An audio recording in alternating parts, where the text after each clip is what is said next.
Welcome back, everybody. I'm just digging through my collection for some hidden treasures, and I found some. You have A Hat in Time, definitely a great platformer, go try it. We have Truth or Lies, surprisingly better without the microphone than with it.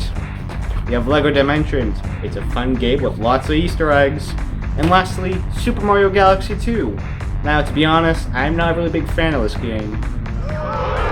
Where's that sound coming from?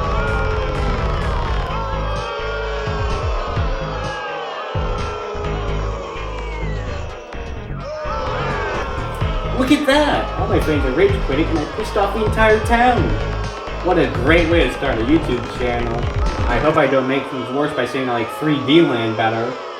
Anyways, why are they all wearing yellow safety vests?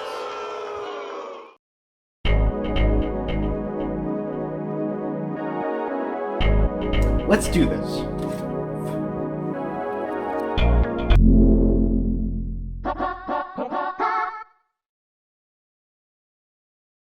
Let's go! The internet is known for not liking people with opinions, and to that I say, screw it! I'm going to make a video about my opinions. Now, I consider myself a gamer, and I have some controversial opinions, just like everyone else. I mean, come on, everybody has opinions, I think.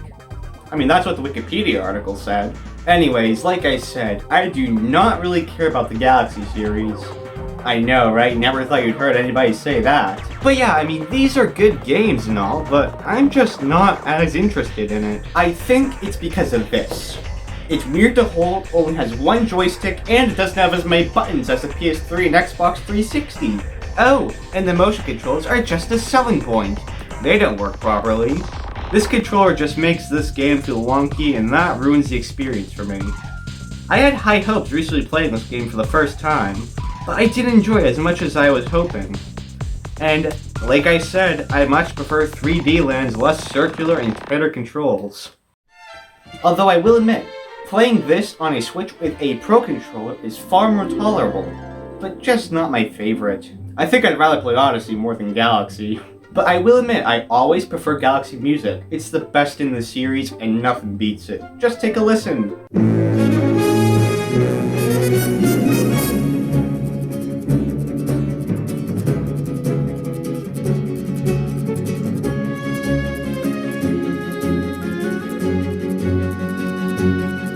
Now, another opinion I have is that Ocarina of Time isn't my favorite Zelda game. Right? A Zelda fan whose favorite game isn't Ocarina of Time? What are the odds? Now, Ocarina of Time was my first Zelda game. I got the 3DS remaster, and it wasn't as good as I was hoping, just like Galaxy.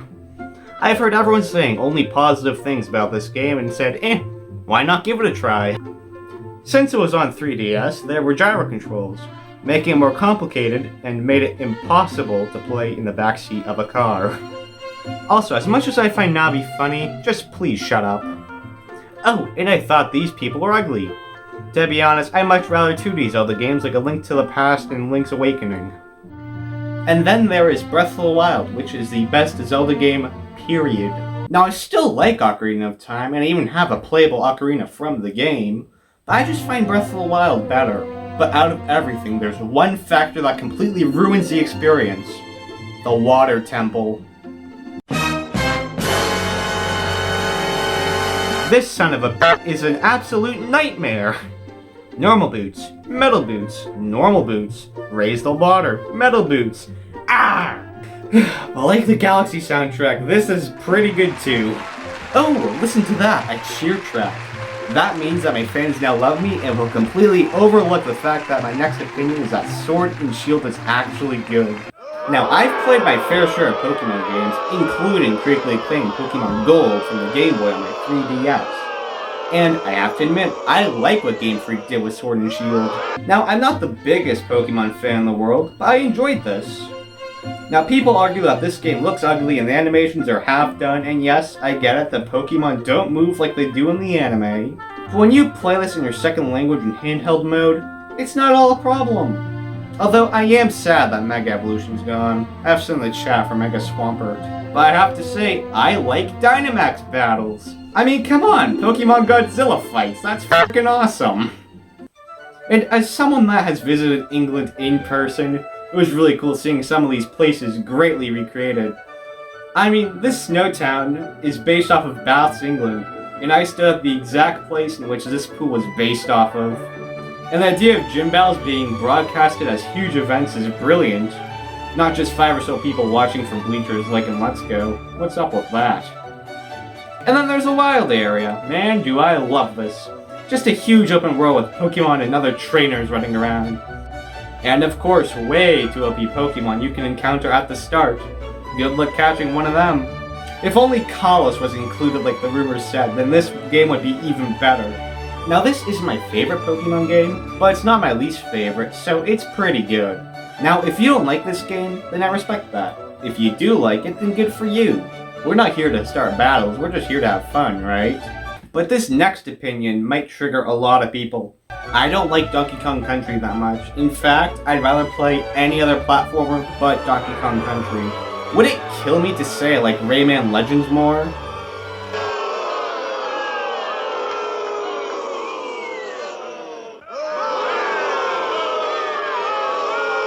Probably. Yeah, I just find the levels really complicated and the jumps really stiff. And yeah, this game looks good and all, but nothing too outstanding. And I don't like the use of the other Kongs. In this game, they feel more like Mario power-ups and are just temporary bonus hit points with a little more jump power. Whereas in the original game, if Donkey Kong runs away, you play as Diddy.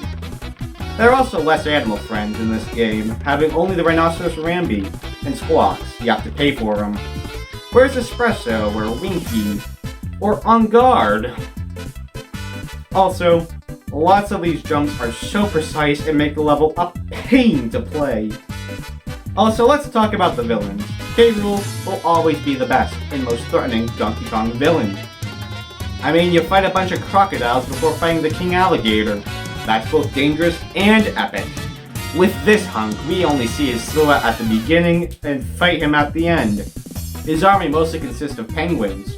Yeah, sure the opening cutscene makes him feel threatening, but which is more threatening, crocodiles or penguins? I think it's easy for you to decide.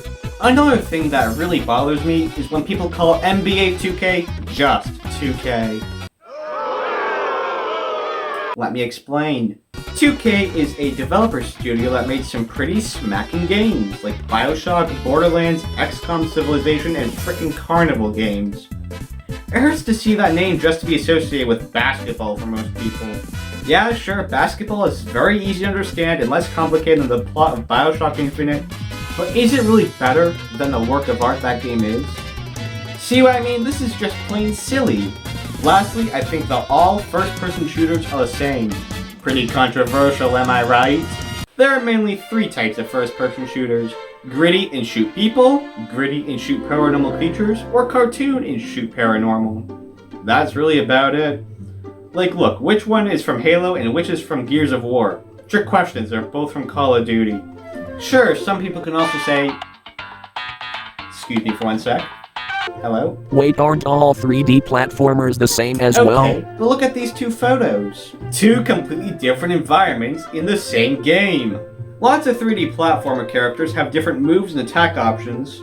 Most shooter characters have 2 moves, walk and shoot. You can't even see their feet most of the time.